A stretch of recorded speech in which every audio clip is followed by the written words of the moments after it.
Okay, so we've had the Happy Valley, eh? I watched it because I'm 67. Yeah, me and the missus were always watching TV together. We've been married 34 years. Yeah, it's fantastic. I've got loads of jokes about the missus, but not tonight. Okay? No, she's wonderful. So we like watching, you know, things together. Happy Valley, we watched it together. I can't get my head around it. I mean, only in UK TV will you have a situation where the psychopath murderer, right, magnificently portrayed by James Norton, as our friend will also agree with me. Someone who's like murdering people every other week, living on a Sink Council estate, crack cocaine, the full Monty.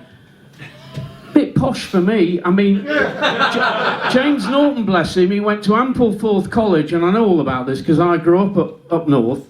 I mean, it's a posh private school, and he went to Oxbridge or whatever. I mean, good luck to the guy, you know, but I'm kind of expecting him to come on the set and say, oh, you know, I've just been to Glyndebourne, would you like a Jerry Boehm of champagne?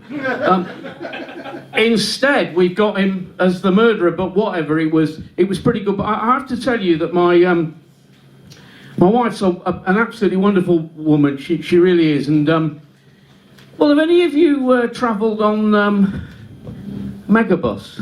Yeah!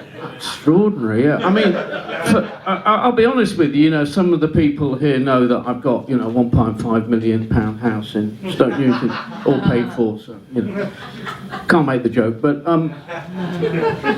we went on a Megabus trip up to see my sister in Leeds, and thought to myself, why didn't I just lay out like 40 quid on the train?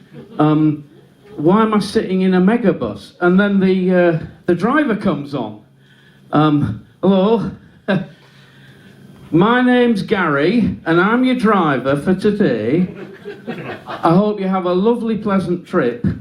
Just a couple of points. Toilet's not working properly. This is all true. I'm not making it up. You can do a number 1, but please don't do a number 2. And if that wasn't enough, he then said, and definitely not a number 3. And my wife turned around to me and said, what's a number 3?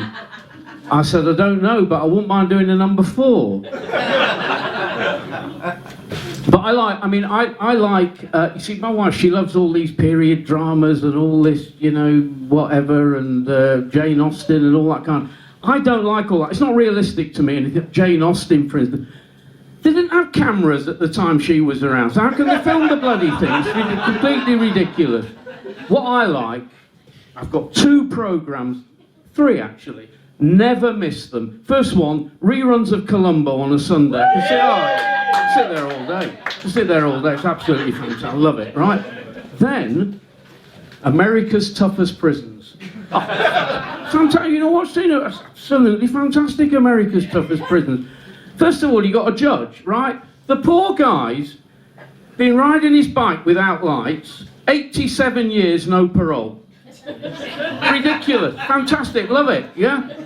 But the best one, without a shadow of a doubt, is Banged Up Abroad. Yeah. Oh, that's proper television, Banged Up Abroad. That really is proper. There was one on the other week, and of course, it meant something to me because I'm from Yorkshire, right? Woo. Yeah, there was a poor lass from Doncaster, right? And she's being interviewed in this hellhole of a prison in Bangkok, Thailand, right? So they say to her, what did you do then? She said, well, I was walking around main streets in Phnom Penh in Vietnam, right? And this bloke came up to me and he said, I'll give you $60 if you take 10 tons of heroin into Bangkok. So I thought, why not? I'll do it, you know. And then it gets a little bit more sad, you know. She's a little bit tearful. So the interviewer says, well, what happened? She said, well, I've got to be in this prison here for 35 more years. She very difficult without my family. And everybody, and it's horrible here, I can't speak the language. The food's horrible, there's rats, there's cockroaches, and there's bukes, and I can't take anymore. But it's a lot better than Doncaster.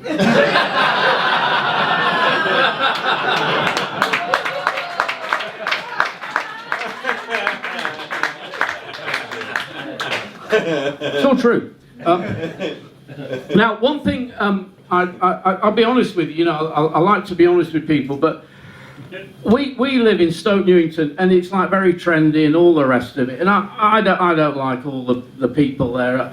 I call them the clattering chassis. They're always going on about this, that and the other. I saw, you know, like one of them was wandering down the street, bloke I know, lives round the corner, Paul. He said, oh, I bought an organic carrot for 88p, you know, all this kind of stuff. I can live without all that. But the tables turned a few weeks ago with one of the guys, Marcus, right? Professor Marcus.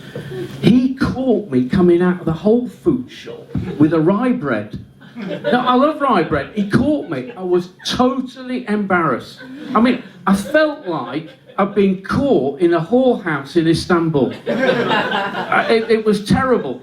But then, you see, I shop in Aldi. Yeah, it's fine, Aldi. I love it. I mean, it's absolutely terrific, Aldi. It's like Wetherspoons with proper food.